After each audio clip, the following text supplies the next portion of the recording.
siapa aku bagimu, dengan kasih sejati kau besertaku selalu. Kini ku tahu siapa aku bagimu, kau buat berharga dan jadikan hidup. Kau menerimaku dengan kemurnian, menggenggam tanganku, beri kekuatan. Ku kembali mengasihimu, ku sadar tak berarti tanpamu. Hanya Engkau yang ku rindu, dengan hati tulus telah ku putuskan mengasihimu.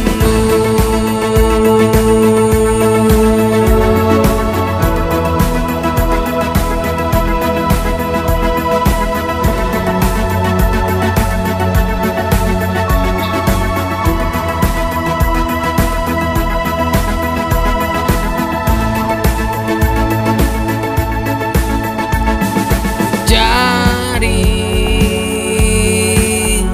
arti hidupku hanya ada dalammu. Ku dapat janji yang pasti, beri ku percaya diri. Kini ku sadari siapa aku bagimu, dengan kasih sejati kau besertaku selalu. Kini ku tahu siapa aku bagimu, kau buat berharga dan jadikan hidup. Kau menerimaku dengan kemurnian, menggenggam tanganku, memberi kekuatan. Ku kembali mengasihimu, ku sadar tak berarti tanpamu. Hanya Engkau yang ku rindu, dengan hati tulus telah ku putuskan mengasihimu.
putuskan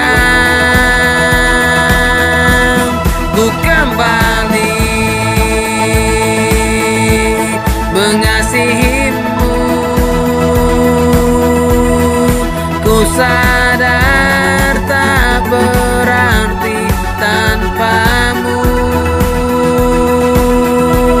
Hanya Engkau yang ku rindu. Dengan hati tulus telah ku putuskan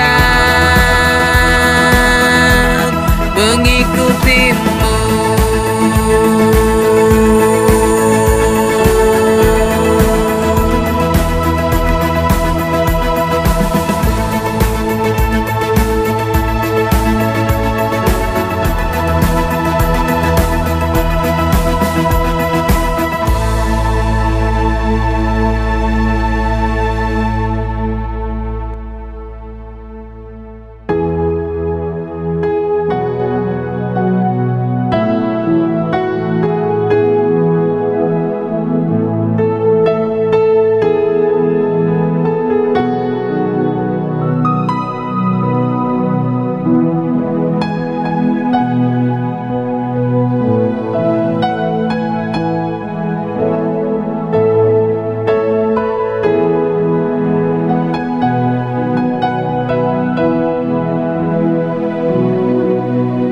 Saat ku pandang wajahmu, ku sampaikan doa padamu.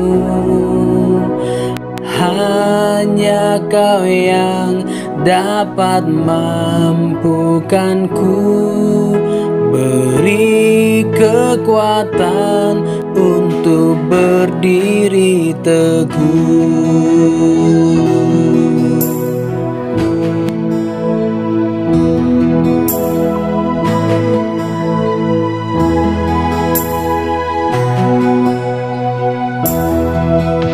Saat ku pandang wajahmu, ku sampaikan doa padamu. Hanya Kau yang dapat mampukanku, beri kekuatan untuk berdiri teguh. Kaulah tempatku mengadu, curahan hatiku. Kau harapan satu-satunya yang menopang tiap langkahku. Percayaku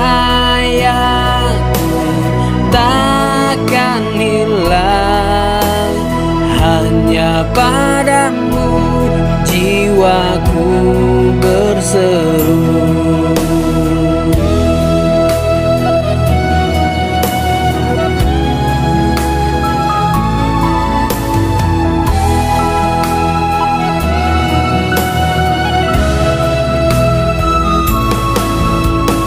Saat ku pandang wajahmu, ku sampaikan doa padamu.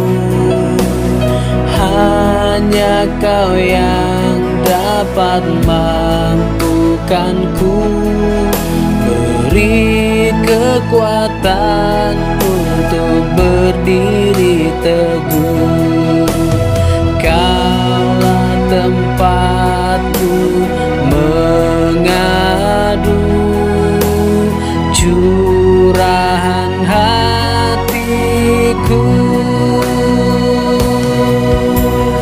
Kau harapan satu-satunya yang menopang tiap langkah.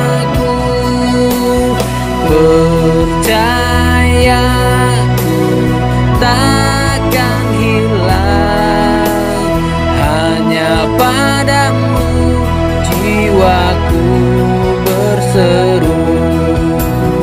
Kau harapan satu-satunya yang menopang tiap langkahku. Percayaku takkan hilang, hanya padamu jiwaku berseru.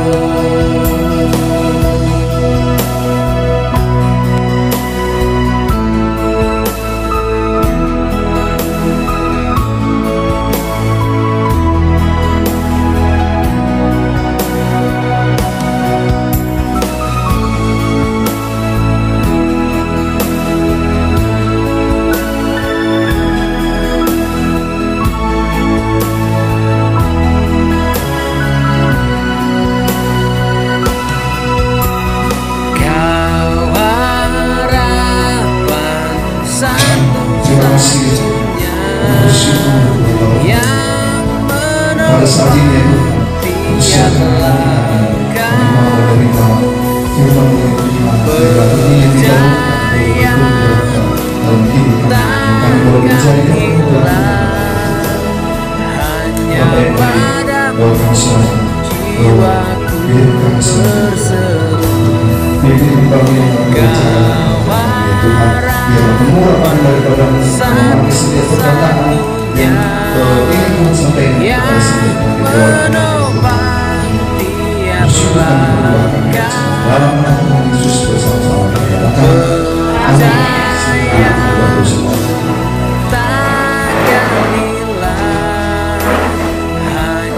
padamu jiwaku berseru,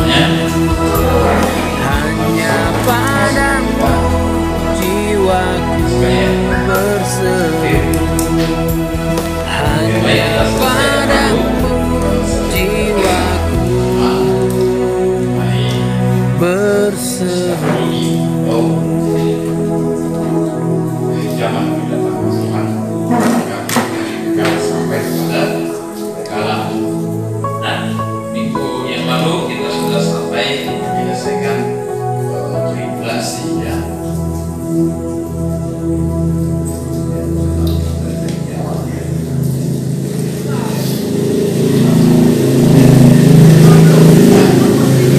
Kita sudah sampai di sini minggu yang lalu. Jadi kedatangan Yesus yang kedua kali atau fase yang kedua, dia betul-betul menjejakkan kakinya di bumi. Dalam Alkitab kita lihat itu di Bukit Zaitun ya. Jadi situ Yesus turun.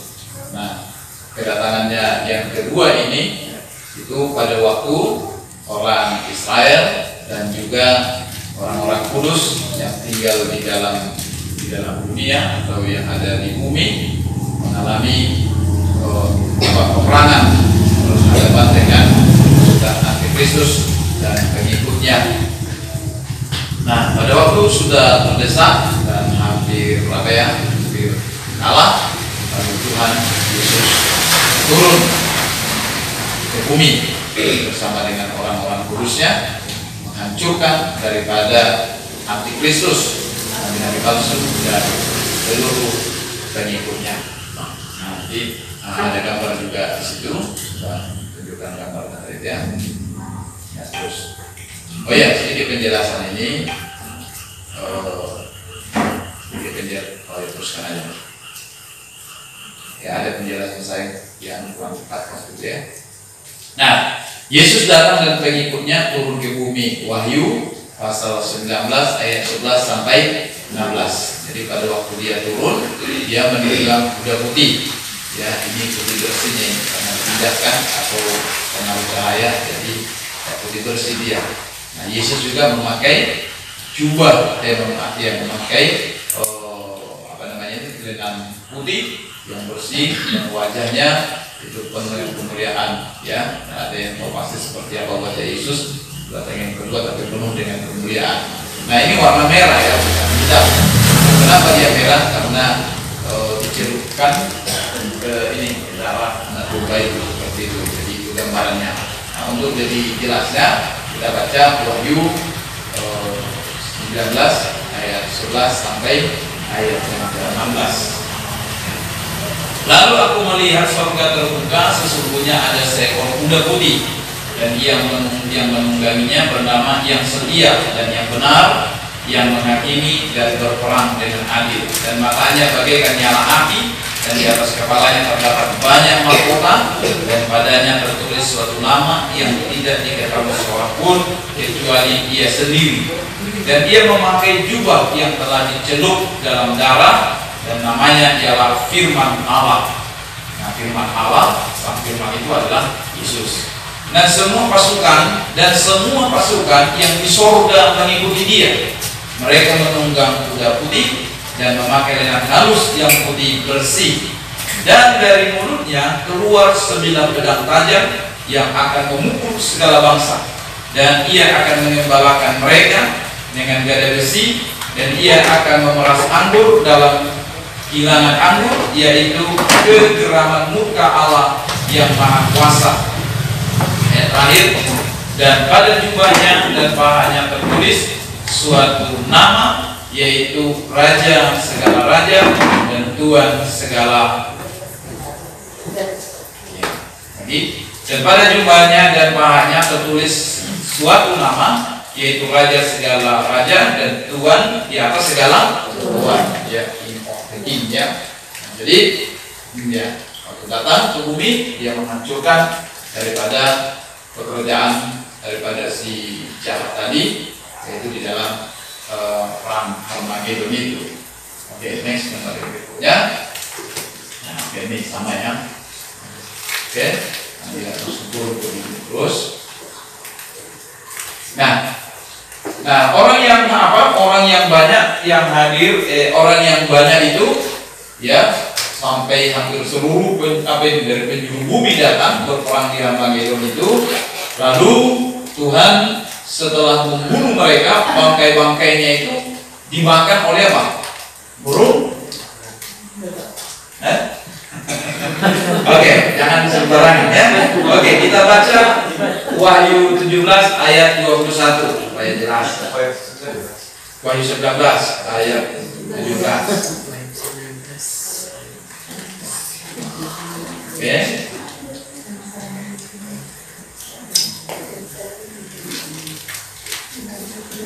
Ya, mulai ayat 17. Lalu aku melihat seorang malaikat berdiri dalam matahari, dan ia berseru dengan suara nyaring kepada semua burung yang terbang di langit, katanya, marilah ke sini dan berkumpullah, turutlah dalam perjamuan Allah, perjamuan yang besar, supaya kamu makan daging semua raja, dan daging semua panglima, dan daging semua pahlawan, dan daging semua kuda, dan daging semua penunggangnya, dan daging semua orang yang baik orang yang merdeka maupun hamba, baik yang kecil maupun yang besar. Dan aku melihat binatang itu dan raja-raja di bumi serta tentara-tentara mereka telah berkumpul untuk melakukan peperangan melawan penunggang kuda itu dan tentaranya tadi yang di atas. Nah, maka tertangkaplah sampai ayat 21 ya. Nah, maka tertangkaplah binatang itu dan bersama-sama dengan dia nabi palsu yang telah mengadakan tanda-tanda di depan matanya, dan dengan demikian ia menyesatkan mereka yang telah menerima tanda dari binatang itu dan yang telah menyembah patungnya. Keduanya dilemparkan hidup-hidup ke dalam api yang menyala-nyala oleh belerang, dan semua orang lain dibunuh dengan pedang yang keluar dari mulut penunggang kuda itu, dan semua burung kenyang oleh daging mereka. Jadi bukan burung gagak, tapi semua burung di udara. Nah, jadi kalau di dalam dalam kitab Yeskiel itu juga dijelaskan di sana bahwa binatang-binatang buas, ya, binatang-binatang buas yang ada di hutan itu pun datang. Nah, jadi ini burung-burung itu datang untuk memakan bangkai, bangkai daripada orang-orang yang mati itu. Jadi luar biasa, ya. Nah, makanya sebenarnya kenapa di dalam Taurat itu, di dalam kita dari mana itu, dari Keluaran sampai Ulangan itu ada larangan-larangan untuk makan. Jangan makan daging babi, jangan makan jangan makan babi, jangan makan burung gagak, dan ini semuanya karena pada masa itu ada peruntukannya masing-masing. Gitu. Coba kalau mayat manusia memenuhi bumi ini, itu tidak akan sanggup menguburnya kan? Nah, jadi Tuhan memerintahkan semua pemakan bangkai, baik yang datang dalam buas semua makan, biawak makan, komodo makan, buaya makan, gitu kan? Nah, jadi tujuannya apa? Dan itu juga untuk kebaikan manusia, supaya kalau mayat-mayat manusia ini bergelimpangan di bumi dan orang-orang kudus yang tinggal di bumi ini nanti akan mencium bau aromanya, itu mereka akan kena penyakit kolera, ya kan? Nah, jadi itu dampaknya sangat mengerikan. Jadi Tuhan membersihkan bumi juga. Nah, jadi itu makanya dilarang semuanya, ya. Nah, oke, jadi setelah kalah binatang itu, ada gambar binatang kita di situ. Oke. Nah, jadi apa itu? Antikris dan juga nabi palsu itu ditangkap lalu dilemparkan hidup-hidup ke dalam lautan api dan belerang. Nah, setelah ini ya, karena musuh sudah dikalahkan, maka tidak ada lagi kekuatan kejahatan di dalam bumi, maka kita masuk ke dalam kerajaan 1000 tahun. Ya, Wahyu pasal 20. Ini harus tulis ya. Ya, Wahyu pasal 20, kerajaan 1000 tahun damai. Ada ayatnya ya. Nah, mari kita baca dalam Wahyu pasal 20 ayat 1 sampai ayat yang ke-6. Oke, gantian dulu.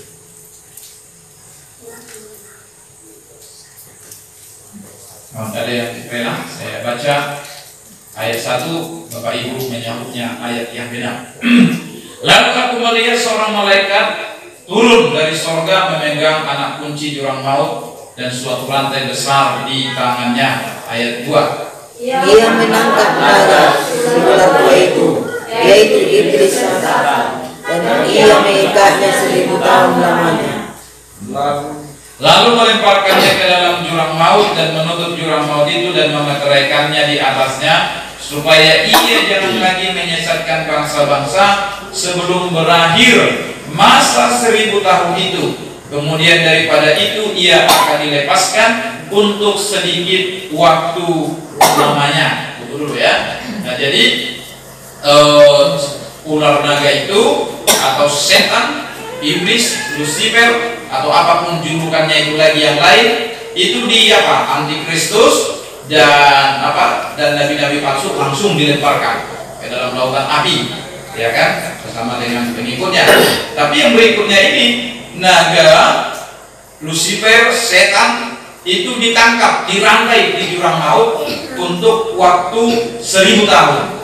Karena setelah itu dia akan dilepaskan dalam waktu yang singkat, ya. Ayat 4, ayat 4, 2, 3, ya. Lalu aku melihat tahta-tahta dan orang-orang yang duduk di atasnya. Kepada mereka diserahkan kuasa untuk menghakimi. Akan juga melihat mereka yang telah dipenggal kepalanya karena kesaksian dan Yesus dan karena firman Allah, yang tidak menyembah binatang itu dan patutnya, dan yang tidak juga menerima tandanya pada dahi dan tangan mereka. Dan mereka hidup kembali dan memerintah sebagai raja bersama-sama dengan Kristus untuk masa 1000 tahun. Oke, ayat yang situ ya. Nah, jadi orang-orang yang telah mati, ya, yang dipenggal kepalanya karena terus mereka memegang kesaksian daripada Tuhan Yesus, dan karena firman Allah tidak mau menyembah patung, menyembah binatang dan patung itu, maka mereka hidup kembali dan memerintah sebagai raja bersama-sama dengan Kristus untuk masa 1000 tahun. Nah, jadi kita masuk di dalam masa 1000 tahun. Nah, setelah tadi Kristus pun bersama dengan gerejanya, bersama dengan orang-orang kudusnya, lalu kenapa? Tidak cukup, ini masih ada kursi lagi di sini, 3 lagi. Nah, ya di sini aja. Ya, ini masih ada 3 lagi kursi.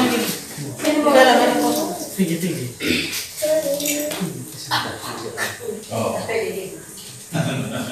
Nah, jadi hidup lagi, ya, dan memerintah bersama dengan Kristus, ya, memerintah bersama dengan Kristus. Nah, jadi orang-orang kudus, orang-orang saleh bersama dengan Kristus yang datang, dan juga orang-orang yang mengalami kematian karena tidak menyembah patung itu, hidup bersama dengan apa? Dengan Kristus, lalu memerintah. Nah, ini menjadi pertanyaan, siapa yang diperintah? Ya kan? Siapa yang diperintah?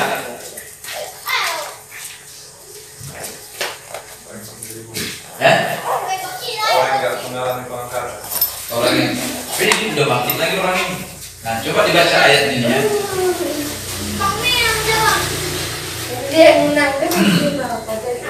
Ini kan sangat jelas ini ayat ini. Ayat yang keempat. Nah, yuk kita baca dengan apa? Dengan pengertian. Lalu aku melihat tahta-tahta dan orang-orang yang duduk di atasnya. Kepada mereka diserahkan kuasa untuk menghakimi. Aku juga melihat jiwa-jiwa mereka yang telah dipenggal kepalanya karena kesaksian tentang Yesus dan karena firman Allah, yang tidak menyembah binatang itu dan patungnya, dan yang tidak juga menerima tandanya pada dahi dan tangan mereka, dan mereka hidup kembali dan memerintah sebagai raja bersama-sama dengan Kristus untuk masa 1000 tahun. Nah, pertanyaannya sudah jelas, siapa mereka? Jadi orang yang Kristus bersama dengan orang-orang yang terangkat itu menjadi pasukan Kristus, mengalahkan daripada si jahat, otomatis ada di dalam kerajaan 1000 tahun. Lalu yang kedua, orang-orang yang mati martir di apa? Selama masa tribulasi itu. Nah, mereka juga dibangkitkan bersama dengan Kristus. Sekarang persoalannya siapa yang diperintah? Kan itu yang menjadi pertanyaan.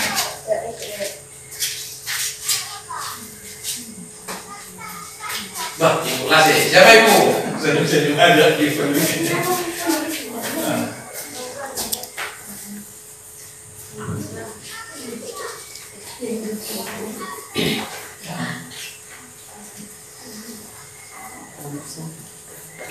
Oke, ayo kasih apa? Kasih pendapat, pandangan.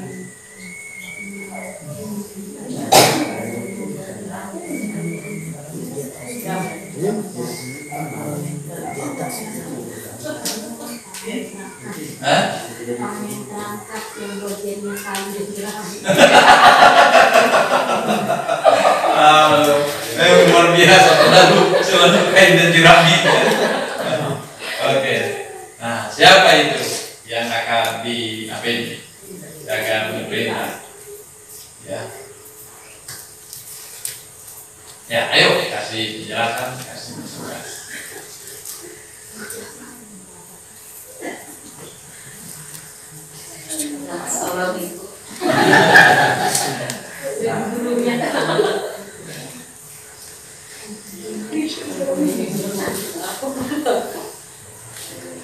Ya. Nah, jadi kita kembali ke tadi supaya dipahami ya dalam perang Harmagedon itu.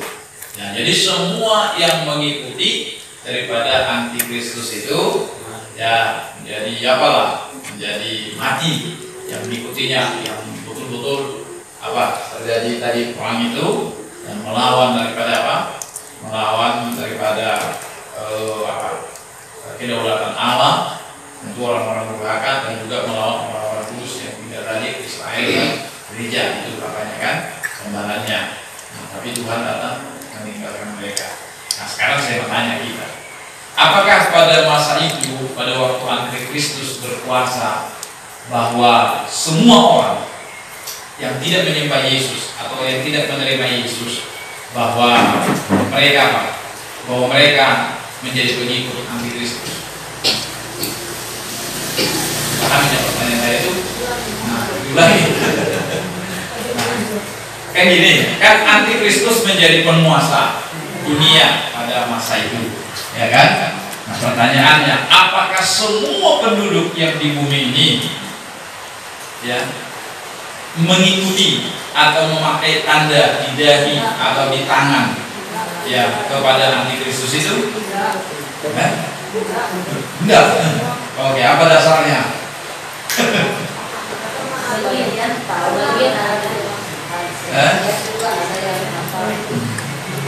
Bisa percaya dengan tidak percaya.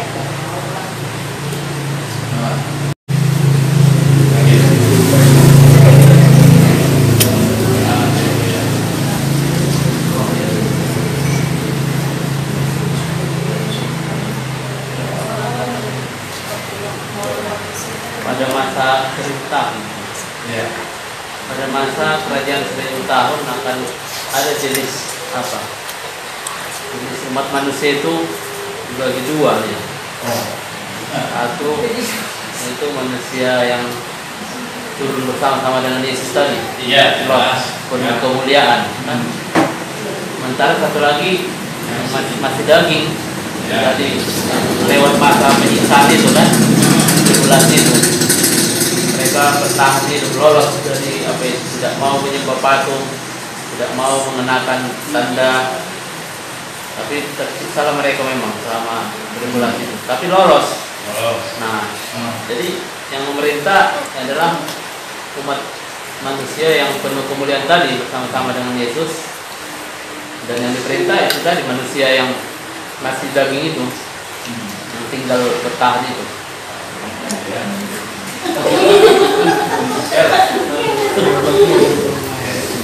Jadi, oke Pak, kalau dulu Pak Manes kasih ya Pak, kasih masukan mengenai kepada mengenai penduduk buminya ya, penduduk daripada kerajaan 1000 tahun. Jadi sudah sangat jelas tadi bagi kita. Yang pertama adalah orang yang diangkat itu oke, pasti karena bersama dengan Tuhan datang kembali. Lalu yang kedua, orang-orang yang mati martir yang tetap setia dibangkitkan kembali mengalami kemuliaan. Jadi sama dengan apa itu ya, Kristus itu dengan orang yang mengalami kematian dalam kebangkitan pertama tadi. Oke, silakan Pak.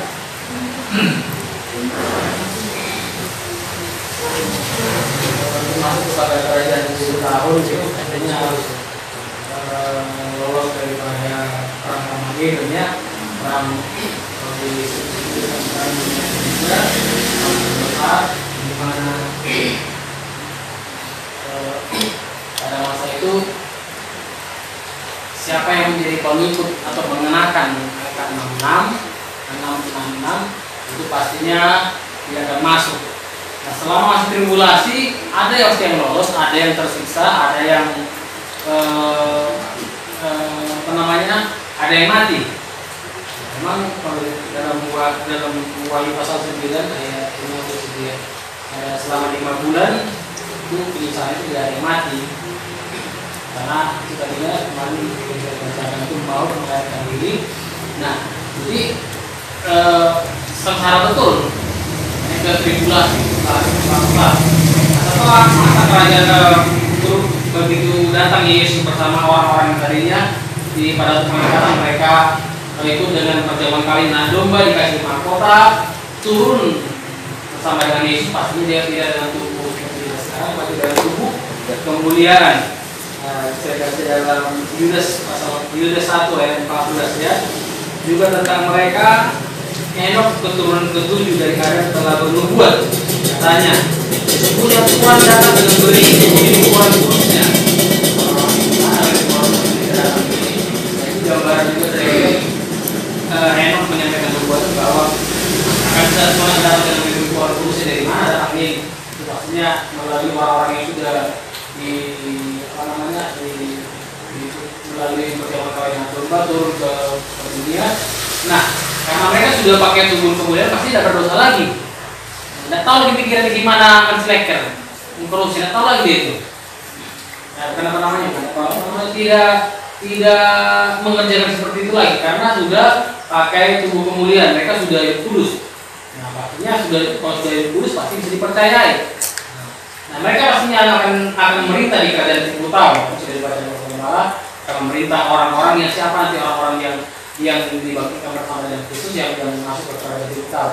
Siapa rakyatnya? Pasti tadinya siapa yang lolos ke dalam kerajaan perang Harmageddon itu dan yang tidak mengenakan angka 66 yang mereka tertekan batin, tertekan secara tubuh, secara jiwa, secara fisik, mereka tertekan dengan tindakan dari Antikris selama 3 tahun yang sangat berat itu, mereka bisa lolos di sana dan mereka masuk dalam kerajaan 10 tahun pasti tidak ada dosa lagi di sana. Ya, apa yang nantinya disampaikan dalam kitab Zakaria itu sampai dibilang kalau ada yang matinya umur 100 tahun itu yang bilang kena kutuk. Dan katanya umurnya lama-lama kan sekitar 10 tahun. Nah, berarti orang-orang di sana tidak ada dosa lagi. Hanya orang-orang itu yang akan dalam kerajaan 10 tahun yang akan diperintah. Nah, pastinya kan kalau mereka diperintah selama 1000 tahun oleh orang-orang yang bersama dengan Yesus, diperintah 5 tahun, 10 tahun, mungkin lama-lama dan juga, tapi tidak ada urusan, ada pikiran untuk melawan itu. Dan pikiran pun selama 1000 tahun damai semuanya. Nantinya setelah 1000 tahun nantinya, jadi kok bisa nantinya iblis dilepaskan lagi nantinya itu? Kok bisa iblis dilepaskan? Kok bisa banyak kali orang yang tersesat? Karena selama 1000 tahun pasti ada yang taat tapi terpaksa. Ya kan sampai dalam tawaran dalam Zakaria bilang kalau orang itu tidak pergi ke sekarang kan orang suka naik haji ke Yerusalem ke Mekah. Ibaratnya nantinya itu naik Yerusalem itu ibaratnya. Siapa tidak ke Yerusalem atau tahun ini tidak turun hujan ke tempatnya. Tidak mau ke Yerusalem berangkat. Ada istilah ke Mekah lagi. Semua ke Yerusalem. Yang mau tidak mau agama mana pun dia mungkin harus ke Yerusalem. Kalau tidak ada hujan pasti taat. Pasti dia akan kerjakan. Tapi dalam hati begitu nantinya selera 1000 tahun, kan muncul pemerintah selama 1000 tahun terus sana kalau datang ke Yerusalem nanti datang hujan, katakan batin. Dipimpin orang kayak gini orang begini nanti yang gampang diajak sama iblis begitu dilepaskan selama 1000 tahun pasti akan tersesat nantinya di.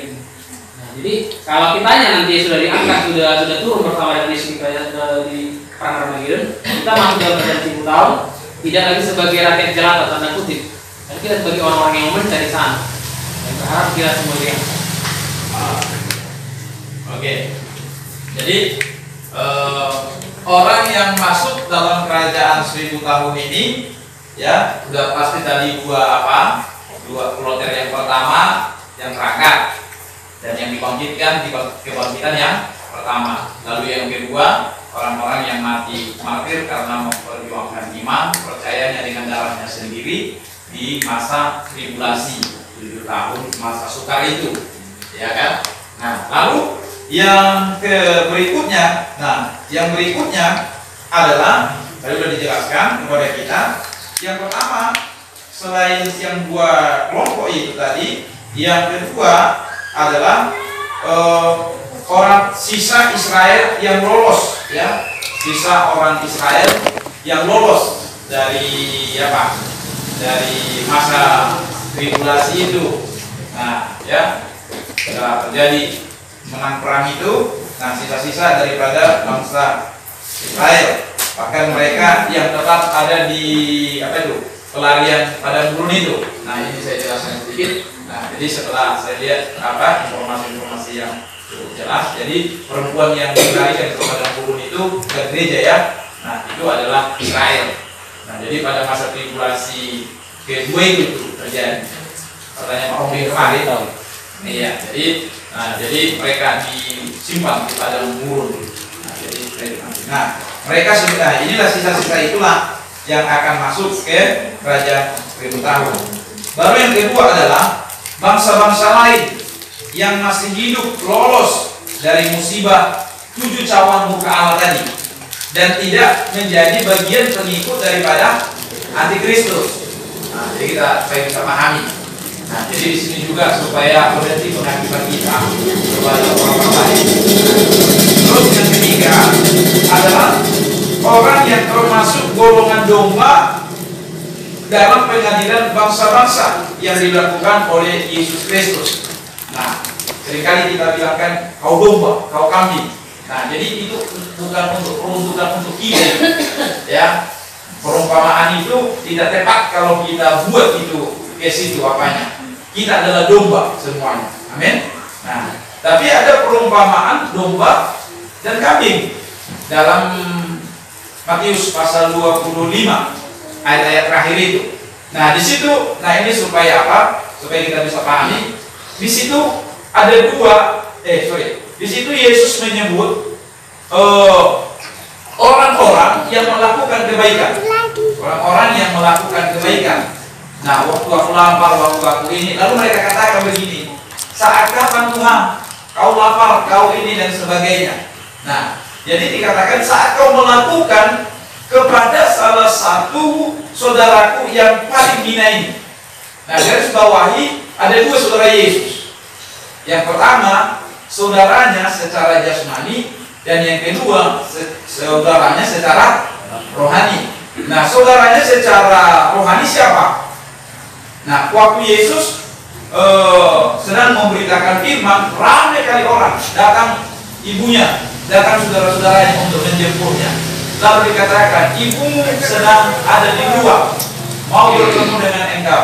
Siapakah ibuku, siapakah saudaraku? Mereka yang mendengar dan yang melakukan firman Allah. Itu saudara Yesus yang pertama, yang mendengar dan melakukan firman Allah.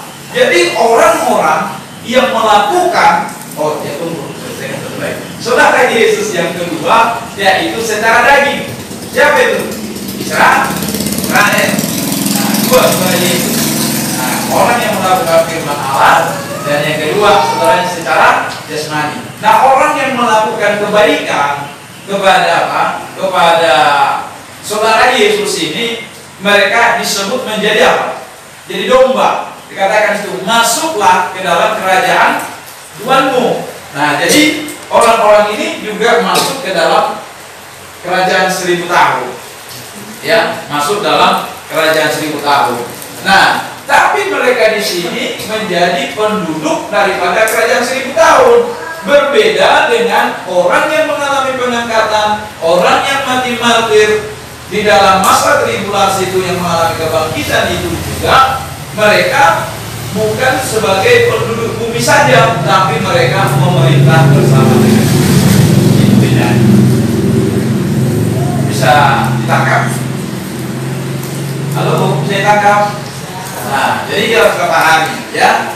Jadi itulah yang menjadi penduduk daripada kerajaan 1000 tahun. Nah, ada nggak dosa di sini? Tadi Pak Yohanes katakan tidak ada, ya, ada dosa di sini. Nah, jadi di sini Yesus memerintah dengan apa? Gada besi. Ya, Yesus memerintah dengan gada besi di sini. Tidak taat, tidak turut, gitu. Tidak ada anugerah-anugerah lain di sini, ya. Nah, tapi di sini dia memerintah perintah apa?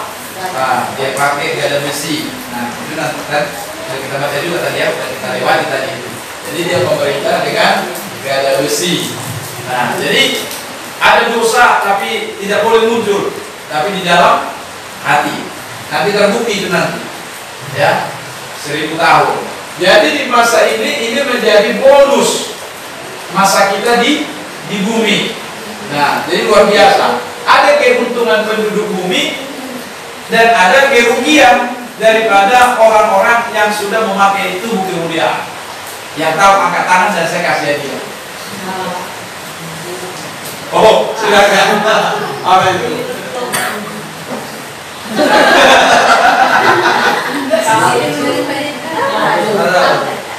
Membersihkan lalu. Oh, bukan ada ya, Pak?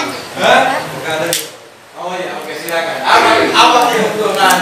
Nah, orang-orang yang diubahkan dalam kemuliaan, ya, yang mengalami kebangkitan dan juga mengalami kemuliaan, dan juga orang yang kalau secara alami masuk aja ke sini. Oke, silakan dulu. Apa keuntungannya dan apa kerugiannya?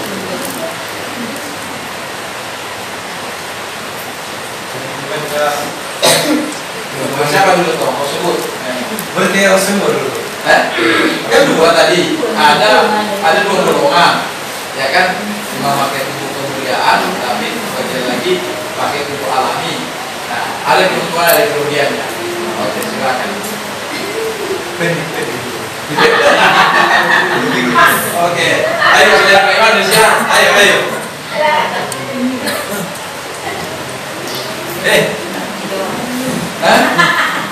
Gak ada di Alkitab ini jawabannya. Dengan melihat gambarnya kita mengetahuinya itu. Apa tadi? Wah!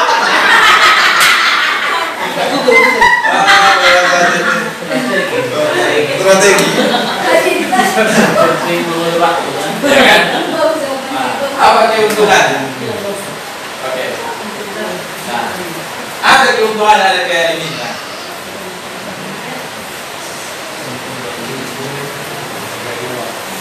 Menurut saya kan, Iya. bumi punya keuntungannya, punya kesempatan untuk mendapatkan mahkota kemuliaan. Oh, oke. Terus kerugiannya mereka dan bisa jatuh dalam dosa. Bisa jatuh dalam dosa. Oke. Sama juga dengan kerugian. Yang ada ini yang secara alami mereka kerugiannya tak mendapat mahkota kemuliaan. Itu dari mana? Mendapatkan kesempatan. Mendapatkan kesempatan untuk terus kerugiannya tadi. Oh, tidak dosa, kurang tepat. Bukan itu maksud saya.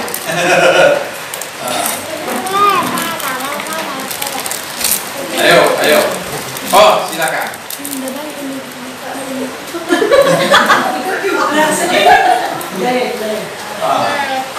Oke, baik. Nah, jadi orang-orang yang apa? Orang-orang secara alami ini masuk ke dalam kerajaan 1000 tahun, mereka ini masih bisa tergoda dengan namanya dosa, ya, masih bisa tergoda dengan yang namanya dosa. Terbukti itu, ya kan? Nah, orang-orang yang dalam tubuh kemuliaan, satu, dia memerintah dan tidak ada lagi pengaruh dosa di dalam kehidupannya. Tapi ada kerugiannya.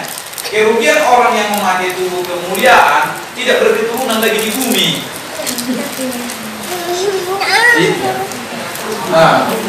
Iya.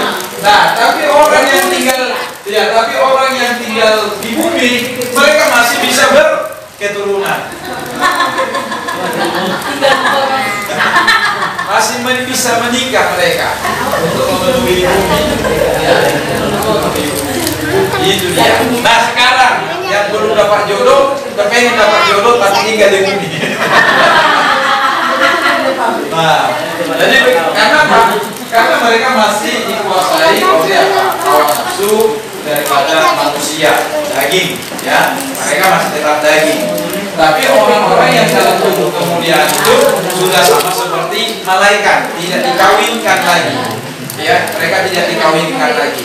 Nah, umur orang di dalam dunia ini, dalam kerajaan 1000 tahun, itu panjang-panjang. Minimal umurnya 120 tahun. Iya, tetap. Ya, kerajaan dalam 1000 tahun ini minimal umurnya berapa? 120 tahun. Ya, 120 tahun. Ada yang mati lagi.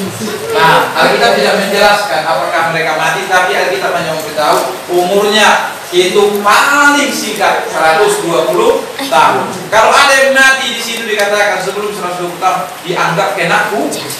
Berarti tersirat di situ masih ada juga kematian. Nah, jelas tetap ada juga apa ya?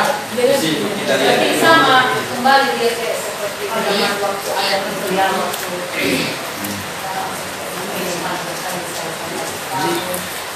umurnya dihitung dari mana dia lagi? Dihitung dari mana kalau? Oh iya, dia juga ya. Nanti kita tanya lah ahli. Sejak dia masuk ke kerajaan 1000 tahun lagi. 5 tahun kan naik. Mulai dari apa itu lah? Dan nol lagi. Iya. Baik. Oke, silakan apa lagi Cuk? Jadi kan orang yang masih pakai tubuh manusia di Iya. 1000 tahun itu kan masih bisa berketurunan. Iya. Terus keturunannya itu masih iya, adakah dosa warisan yang terus mulai? Tahu saya ya.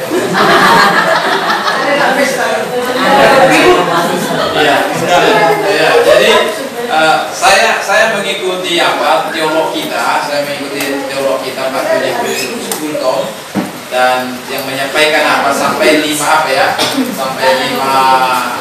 sesi dia menyampaikan mengenai eskatologi ini. Dia lebih banyak jujur dan dia lebih banyak mengatakan saya tidak tahu. Dia selalu mengatakan saya tidak tahu.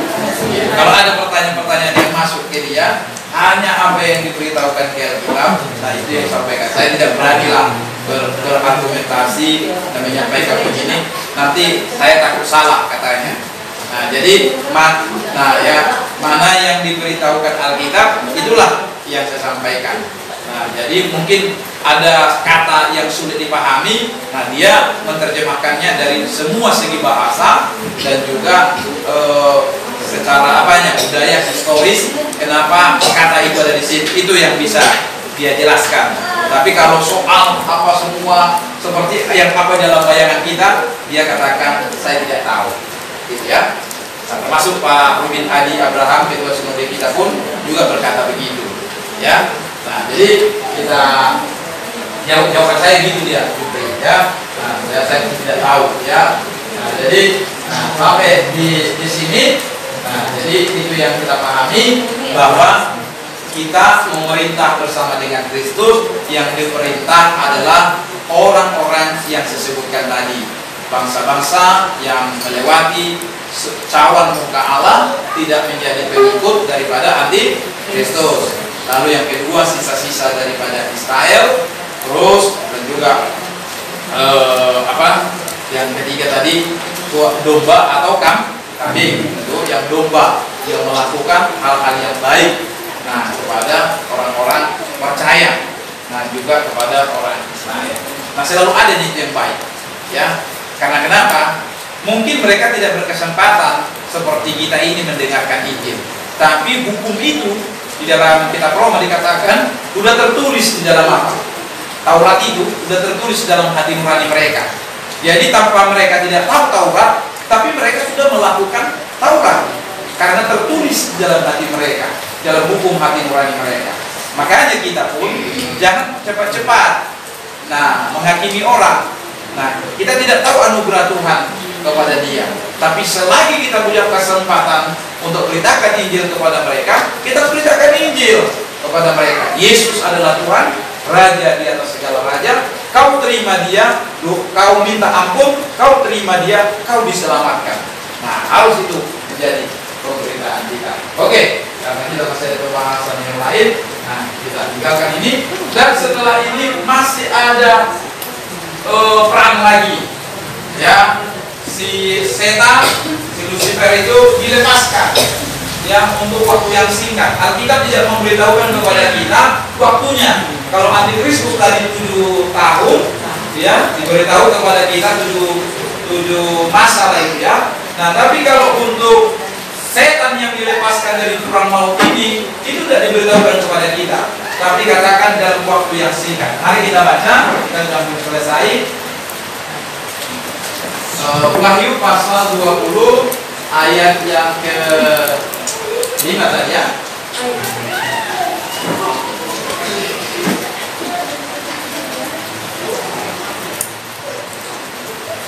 Oke, Wahyu pasal 20 ayat 7.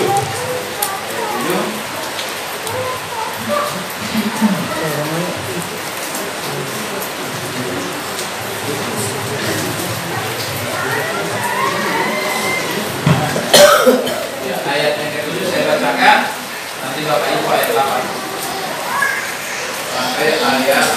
yang ke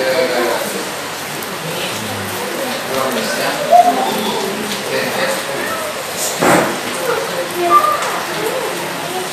Adapun binatang yang telah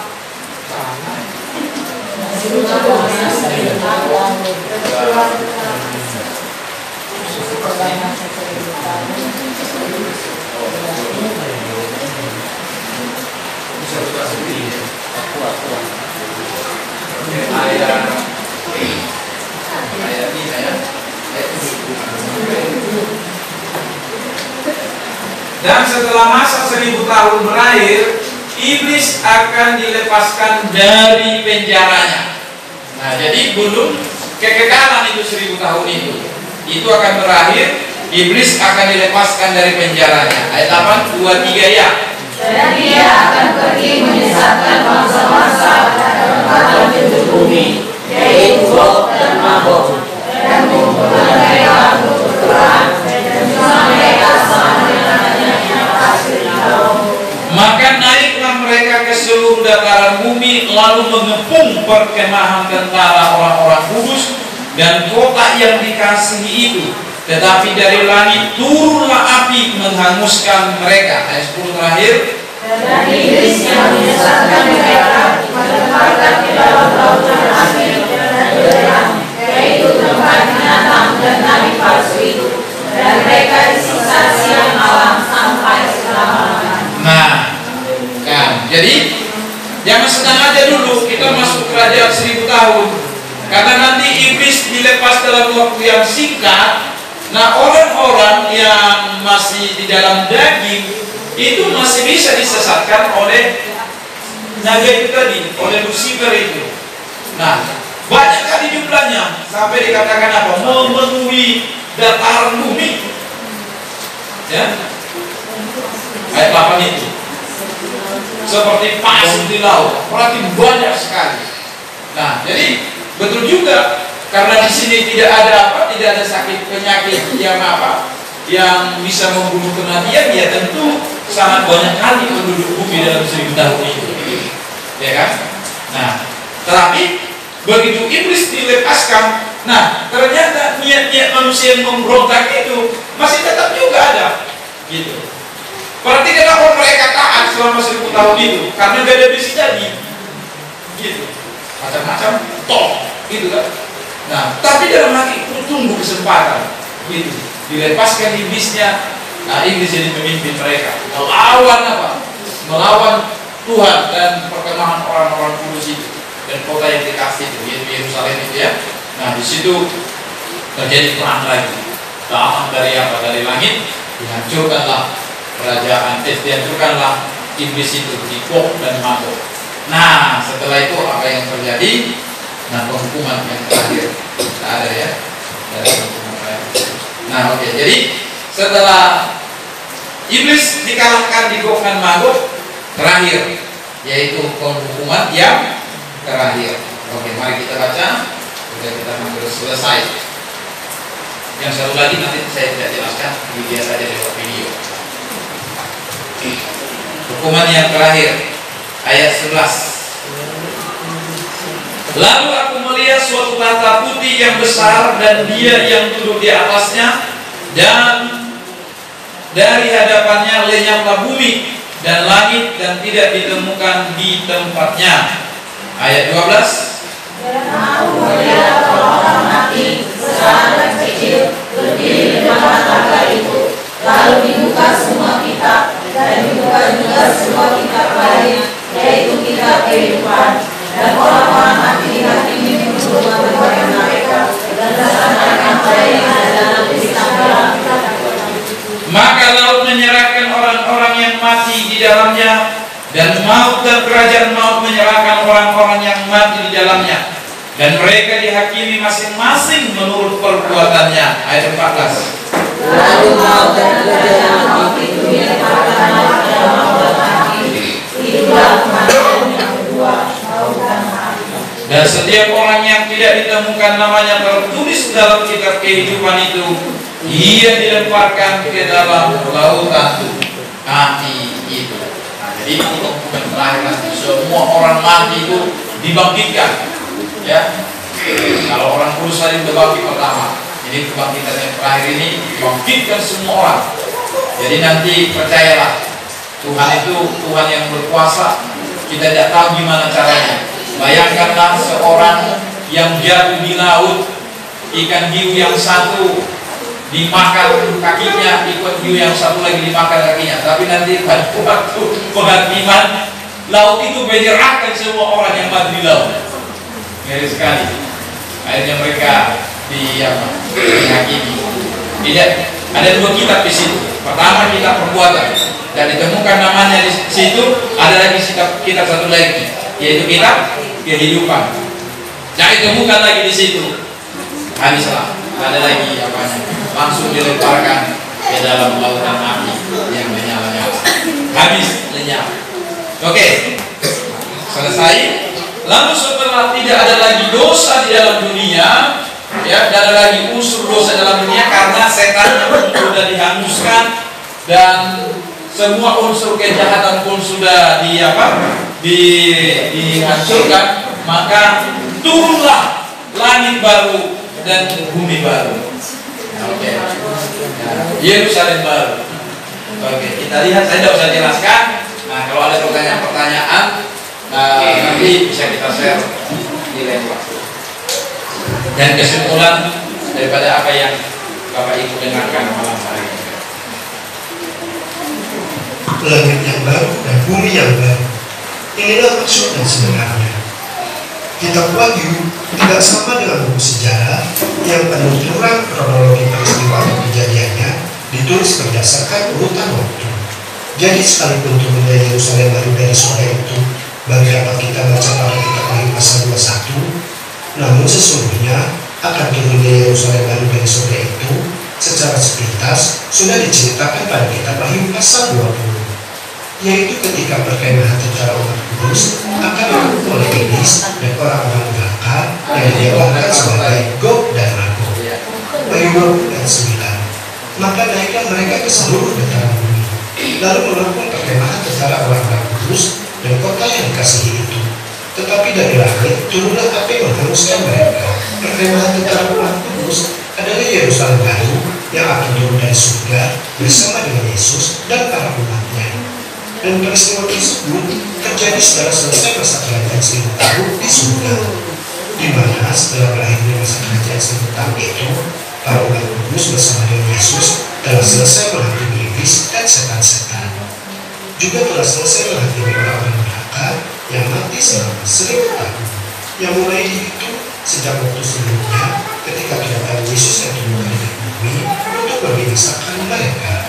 Dan tujuan turunnya Yesus bersama para umat kudus dengan Yerusalem baru setelah selesai masa kerajaan 1000 tahun di surga itu adalah untuk mengadakan penghakiman penghukuman yang akan ditimpakan kepada iblis dan setan-setan serta orang-orang neraka yang dibangkitkan setelah selesai masa 1000 tahun itu.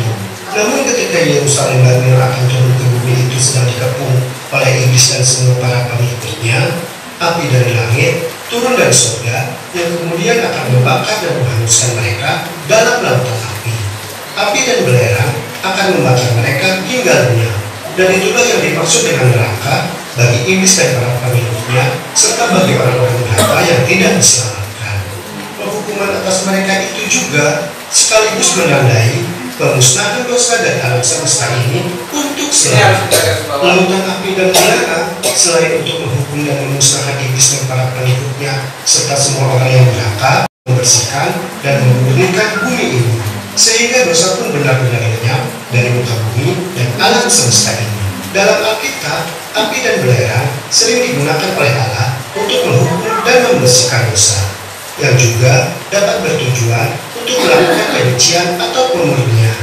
Dan setelah iblis dan para pengikutnya serta orang-orang neraka itu lenyap, tertulis dalam kitab Wahyu, kemudian Rasul Yohanes melihat suatu perubahan. Wahyu 21 ayat 1. Lalu aku melihat langit yang baru dan bumi yang baru, sebab langit yang pertama dan bumi yang pertama telah berlalu, dan laut pun tidak ada lagi.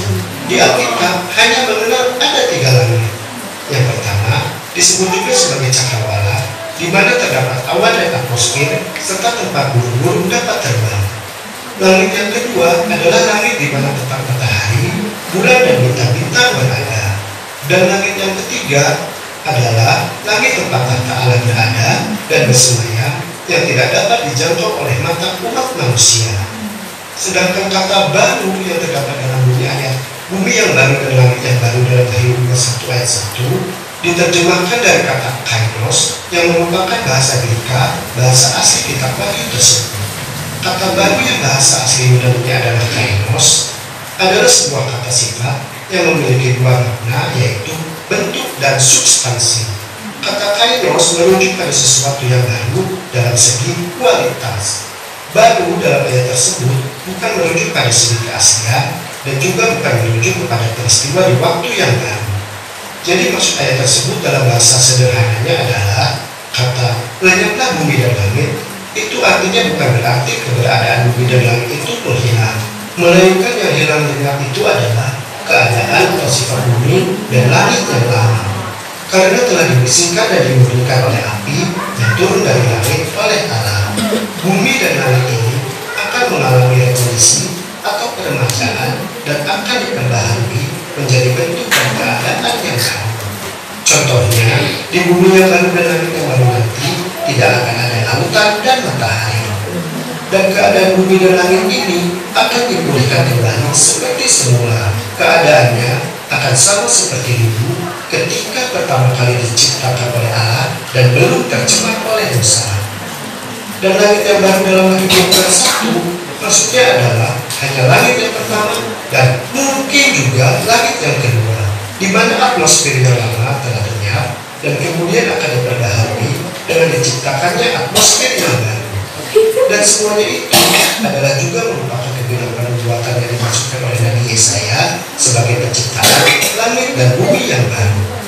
Dan setelah bumi yang baru dan langit yang baru tersebut selesai diciptakan oleh Allah, lalu Yesus dan semua umat kudus akan turun ke bumi yang baru dan langit yang baru bersama dengan Yerusalem baru.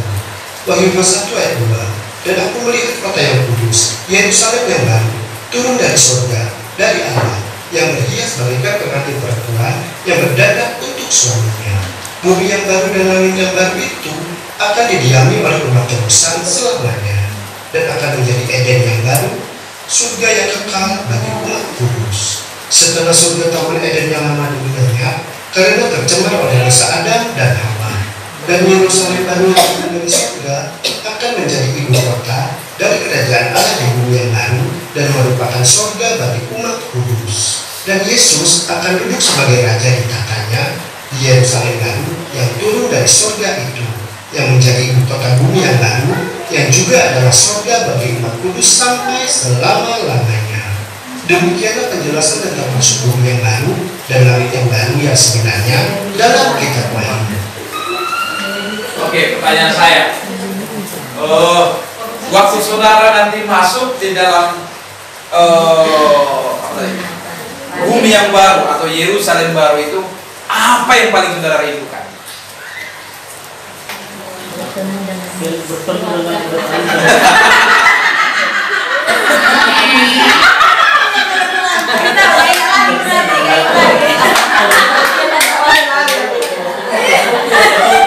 Apa yang paling saudara rindukan? Hah?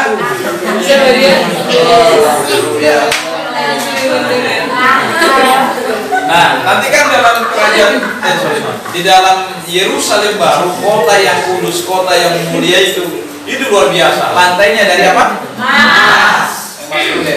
Jadi yang saudara bayangkan sekarang, yang saudara rindukan itu apa?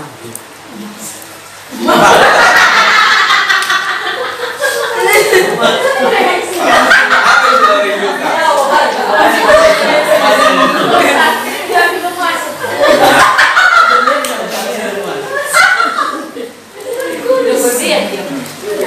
Tidak diingat lagi pasangannya.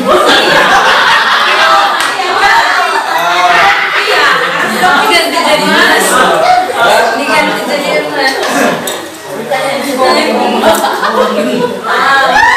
Karena tidak ada perkawinan dan tidak nikah. Saya mau berbeda.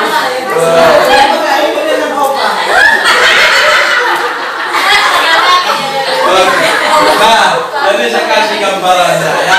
Jadi mari hari ini ya bangun sebuah bangun sebuah tujuan dalam hidup kita. Nah, ini sebuah contoh. Dulu Korea Utara dengan Korea Selatan itu satu itu, damai baik. Nah, tapi terjadilah perang saudara. Akhirnya pisahlah Korea Utara dan Selatan. Nah, pada masa itu ada sebuah keluarga terpisah. Nah, istrinya tinggal di Korea Utara, suaminya di Korea Selatan. Nah, jadi yang di Korea Selatan itu apa? Lebih baik kan kehidupannya daripada di Korea Utara. Di Korea Utara itu komunis. Semua di sana yang kau kata-katai si Kim Jong itu, kau mati kau, kan gitu tembak mati. Nah, jadi betul-betul diktator. Dan mereka mengalami yang begitu hebat di sana. Tapi pada suatu kali ya dia berupaya bagaimana caranya supaya dia mendapatkan keadaan yang baru, ya kan? Keadaan yang baru. Nah, lalu dengan usaha dan perjuangan diplomasi segala macam, akhirnya siapa ini si istrinya ini bisa masuk ke Korea Selatan, pindah dari Korea Utara masuk ke Korea Selatan. Lalu ditanyalah dia. Nah, sudah tentu senang. Tapi kadang-kadang pertanyaan wartawan kan pertanyaan goblok juga kan. Apakah ibu senang setelah kan? Tidak usah lagi ditanya begitu kan.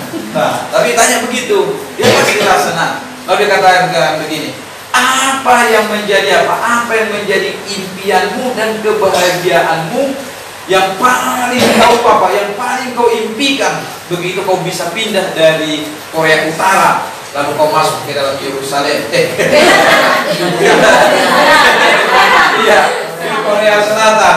Nah, dan itu menjadi impian dan kebahagiaanmu yang tidak terkatakan.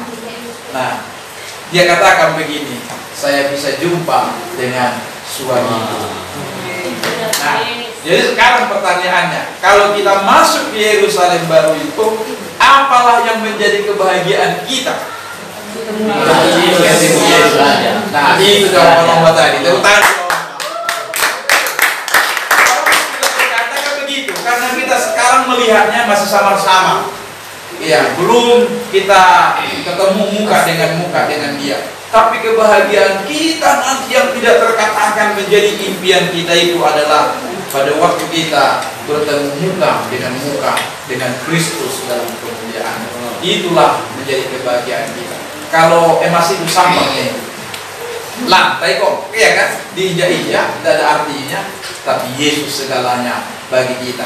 Tidak ada lagi matahari. Kenapa tidak ada matahari lagi di situ? Karena Yesus itu menjadi terang bagi apa? Bagi bumi baru dan Yerusalem baru.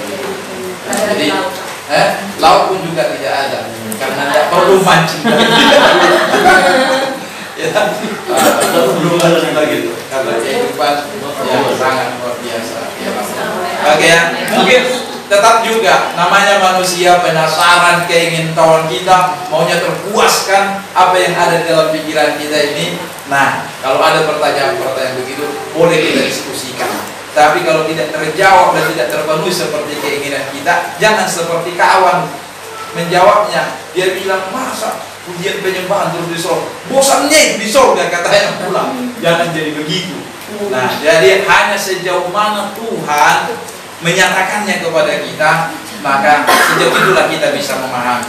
Jadi harus tetap kita rendah hati, karena kita tidak tahu seperti apa keadaan ke depan dan seperti apa mengenai keadaan yang akan datang itu. Nah, rendah hatilah kita di hadapan Tuhan. Kita katakanlah kepada Tuhan, Tuhan, aku ingin mengenal Engkau dan memahami rencana-Mu. Nyatakanlah kepadaku apa yang menjadi kehendak. Nah, itulah yang menjadi Tuhan. Amin. Oke, Tuhan memberkati kita. Hari kita akhiri dan kita berdoa. Oh, Yerusalem kota mulia.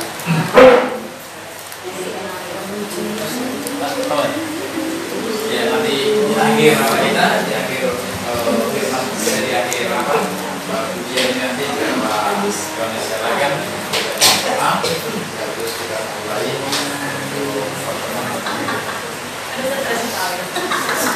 Ada yang komisi tidak bisa ngomong.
ya. Ada yang tahu.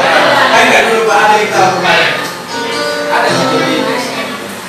Langsung aja dari mungkin aja. Di kota satu kota. Ini versi baru ya, versi lama-lama, versi baru, bijak.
Kemudian Tuhan terima kasih kami sudah mengikuti sesi yang terakhir dalam seri zaman dalam setiap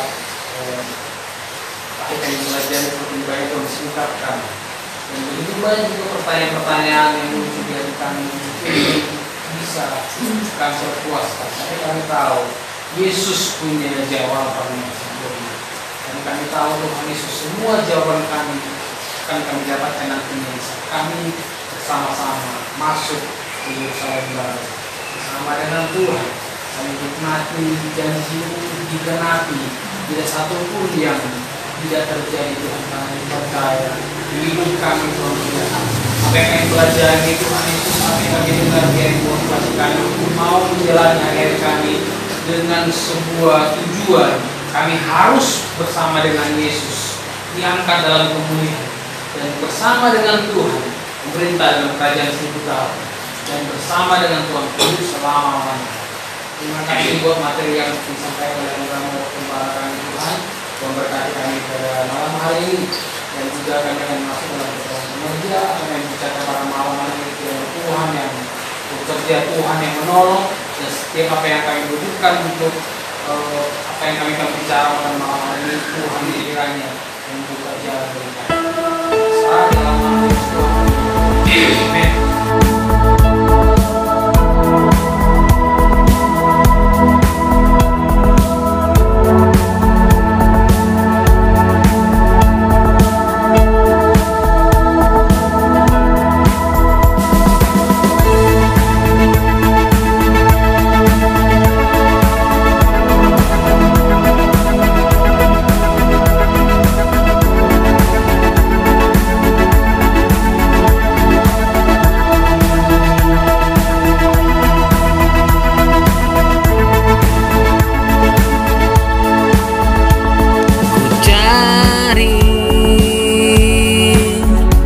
Arti hidupku hanya ada dalam-Mu. Ku dapat janji yang pasti, beri ku percaya diri.